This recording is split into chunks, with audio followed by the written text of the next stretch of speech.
Welcome to Saray Wealth. I'm Bobby Anderson, and today Scott Hefty is joining us for a conversation around moments that we're all probably familiar with when we're in our growth years, which is really the stage that you and I are at and Joe are at today, where we're in the thick of building a business. We're, dealing with the hardship of aging families and parents and elders, but also we're starting families. So we're going to be focused on patterns and trends that we often see for people and hope of supporting calm decision making. So Scott, when families are in these growth years, what do you notice about how they approach financial decisions? The habits we choose today are going to create a value set. And does that match where we want to be 10, 15, 20 years down the road? And so families who navigate that really well, those core questions, are usually the ones that are most successful at this stage. You make great points. Small choices today are what define and shape the next decade. Yeah. And I can speak to it from personal experience when, even across our business, when we have defined values, then decision making becomes so much more calmer and clear because we know exactly the goal that we're hoping to achieve. Yeah. So there are lots of choices that people face during this season of growth. What kinds of decisions tend to have the most impact during this season? Yeah, there's a lot of formative decisions that occur at this specific stage in life, and everything from a career trajectory. What type of career am I going to take a different job? Am I going to make a career transition or even go and start a business, right? These types of career outcomes become a very important part of this growth years because, let's face it, our income is going to be a determining factor in our growth picture. Mm-hmm. Another part I think people often overlook is, the time aspect of it. What do we want our life and our time to look like in these growth years too? So often in growth years, we think of that growth being a financial aspect or a monetary piece, and that's certainly a piece of the equation. But what does that growth and flexibility from a time perspective create as we're building this? You'll hear Bobby and I talk all the time about these early stages become a values question, right? It all funnels back to values, from where do we see our life? How do we envision our time being utilized?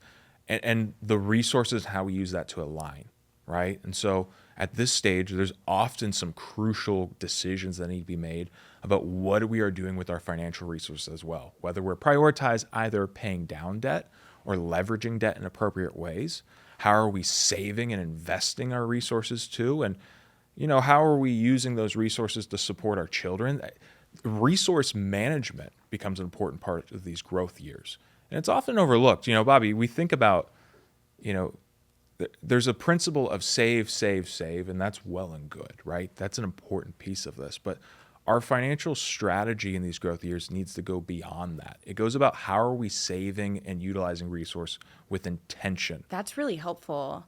Protecting your time is so valuable because oftentimes, especially in a growth season, it feels like there's a scarcity mindset around your time.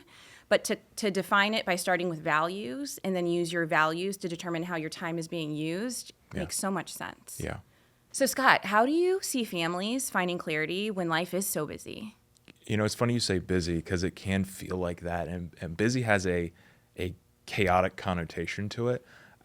I often, when I'm sitting with, the families we work with, I want to reframe that. It's not busy, life is full. And so making sure we're utilizing, that life that we're building with an intentional mindset to this.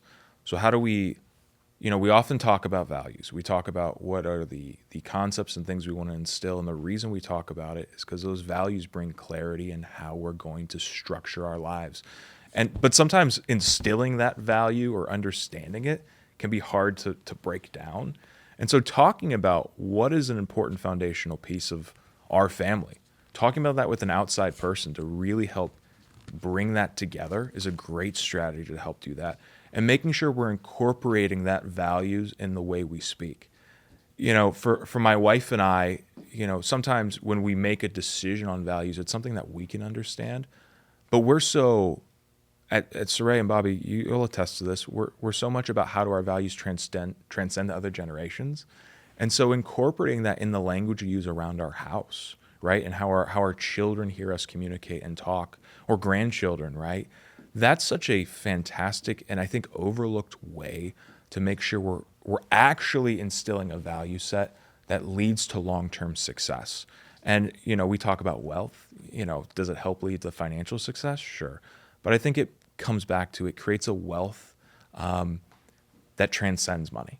And that's really what we want for anyone who's listening to this. I love the practical application and the advice that you gave. It's so true. Once you define your values, in order for your values to be valuable in your life, you have to find ways to share them and communicate them and ensure that they become a priority across the household, because that's the way that you really create a family value system. Yeah.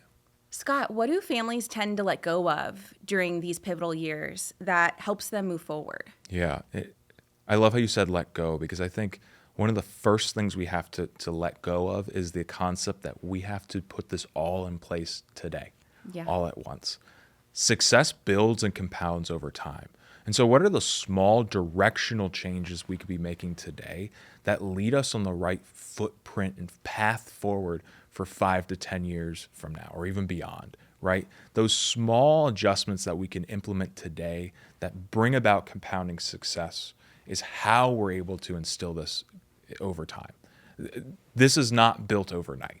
These are habits that are ingrained and become a part of our day-to-day life, and they stack on top of each other. That's how successful families are built. And that's how really a value set can transcend and be set to last. Yeah.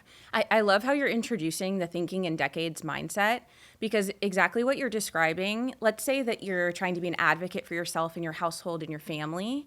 A great way to be able to do that in an area or subject matter that may be really unfamiliar or uncomfortable to you is to focus on the values and the long-term thinking. And that's what creates clarity and direction, regardless of situation or circumstance. Yes, absolutely. As you step through this season, notice the choices that make things feel more calm and decisions easier for you and your family.